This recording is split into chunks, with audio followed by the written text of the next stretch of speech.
حضور نے ارشاد فرمایا ایک تو متعدی مرض نہیں ہے کہ اگر میں اس کے پاس بیٹھا تو یہ مرض مجھے اس سے لگ جائے گی۔ دوسری بات ارشاد فرمائی ولا حامتا، الو کا بولنا کوئی معنی نہیں رکھتا، اس کی آواز کوئی معنی نہیں رکھتی۔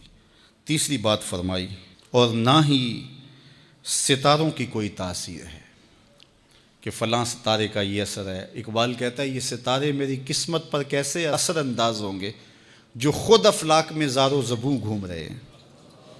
وہ بعض کہتے ہیں ہاتھ کی لکیریں کام کرتی ہیں، جی یہ تیری ہاتھ میں فلاں چیز کی لکیر ہی نہیں ہے، فلاں کی لکیر ہی۔ وہ بیٹھے ہوتے ہیں نا فٹ پاتھ کے اوپر پروفیسر بابا جو قسمت کا حال بتاتے ہیں اور 10 روپے لیتے ہیں، تو وہ بتا رہے ہوتے ہیں تیری قسمت میں یہ ہے، تیری قسمت میں یہ ہے، تیری قسمت میں یہ ہے۔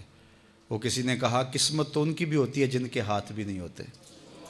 تو یہ لکیروں میں قسمت کو تلاش نہیں کیا جا سکتا۔ جب بچہ شکم مادر میں 120 دن کا ہوتا ہے، صحیح حدیث میں آتا ہے، فرشتہ اس کی عمر بھی لکھ جاتا ہے، اس کا رزق بھی لکھ جاتا ہے، اس کا شقی و سعید بھی ہونا لکھ جاتا ہے۔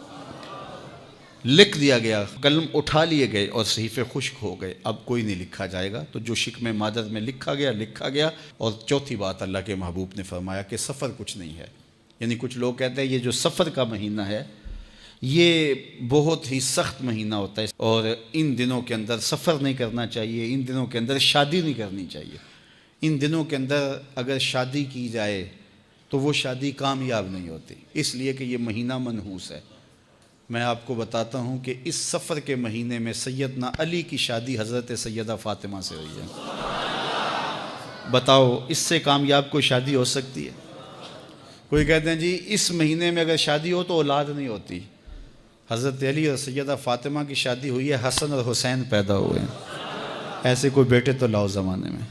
حضرت زینب رضی اللہ تعالی عنہا اور حضور کی شادی ماہ صفر المظفر میں ہوئی ہے۔